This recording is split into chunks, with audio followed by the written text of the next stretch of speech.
Halo teman-teman, kali ini saya akan membahas drama Korea yang berjudul Stealer the Treasure Keeper. Drama ini menceritakan tentang aset budaya yang dicuri oleh suatu oknum.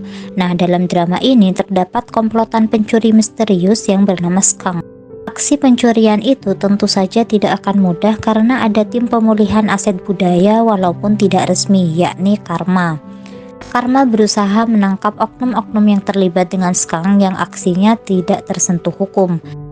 Drama ini dibintangi oleh beberapa aktor, salah satunya adalah Jo Won yang berperan sebagai Hwang Dae Myung. Dia ini adalah seorang pegawai negeri bagian investigasi khusus administrasi warisan budaya yang selalu tidur dan mewanti-wanti waktu cuti tahunannya. Dia dituduh sebagai salah seorang yang terlibat dengan Skang karena suatu alasan. Akan tetapi, Myung ini menghadapi perubahan menjadi anggota Karma untuk menangkap Skang. Tidak hanya itu saja, beberapa tokoh lain pun juga akan terlibat dalam misi ini. Tokoh lain ada Lee Jo Woo yang berperan sebagai Choi Min Ho. Dia bergerak sebagai polisi dan diberikan tugas oleh atasannya untuk pergi ke tim warisan budaya yang dikelola Badan Kepolisian Metropolitan Seoul, tempat petugas kepolisian yang bermasalah. Nah, di sisi lain, pendiri tim Karma ini memulai program rahasia untuk mengembalikan aset budaya setelah menyadari betapa pentingnya hal tersebut. Pendiri Karma dalam drama ini adalah Jang Tae-in yang diperankan oleh Jo Han Chul, seorang polisi yang memiliki wibawa karena kerjanya yang sangat kompeten. Dengan berdirinya tim Karma ini oleh Jang Tae-in atau Jo Han Chul ini, terdapat pula sosok mantan detektif bagian kejahatan yang merasa memiliki tanggung jawab besar terhadap komunitas Karma yang tidak resmi ini.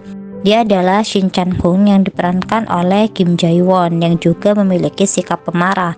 Nah, Shin Chan-hoon ini dia tuh sebagai maknya di sini, jadi dia adalah si bungsu yang suka geresak-gerusuk dan dia selalu mengandalkan tubuh atletisnya dan merasa bahwa dia itu kuat dengan memiliki postur tubuh yang seperti itu gitu.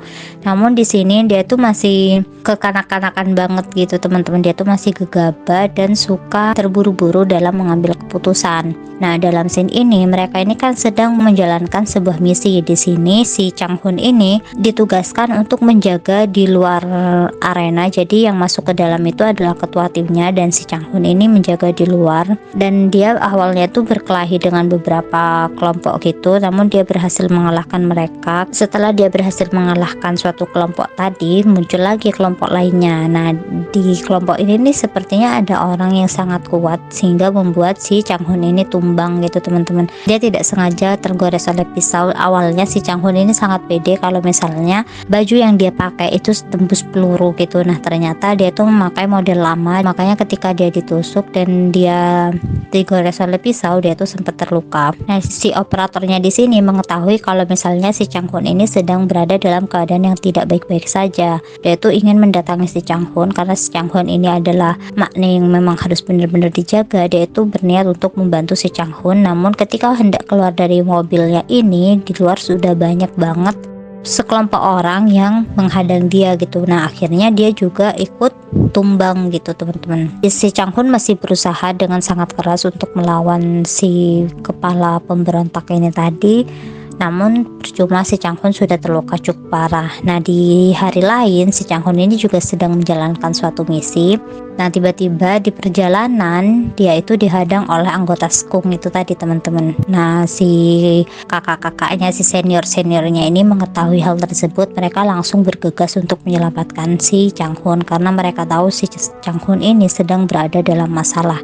Nah, benar saja si Chang-hoon ini hajar habis-habisan oleh salah satu anggota Skung ini, dan dia langsung mengambil sesuatu yang dia inginkan dari Chang-hoon, dimana Chang-hoon itu memegang hal yang dia inginkan gitu. Makanya dia di sini menghajar Chang-hoon habis-habisan sampai si Chang-hoon ini tidak bisa berkutik gitu teman-teman. Si Chang-hoon ini sempat melakukan perlawanan berkali-kali, namun ketika si anggota Skung ini mulai bangkit, dia itu langsung menumbangkan si Chang-hoon. Dua seniornya ini langsung menyusul si Chang-hoon begitu mendengar dari si operatornya itu kalau Chang-hoon ini sedang berada dalam kondisi yang tidak baik-baik saja. Mereka langsung menyusul si Chang-hoon Namun percuma, ketika sampai di sana Chang Hun ini sudah ditemukan tidak sadarkan diri gitu. Akhirnya mereka pun langsung bergegas membawa Chang Hun ke rumah sakit untuk diberikan pertolongan.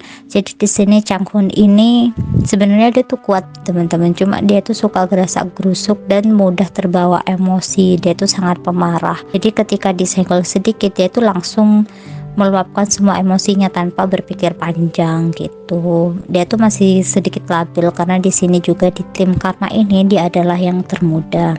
Oke teman-teman, mungkin segitu dulu dari aku. Terima kasih banyak. Bye bye.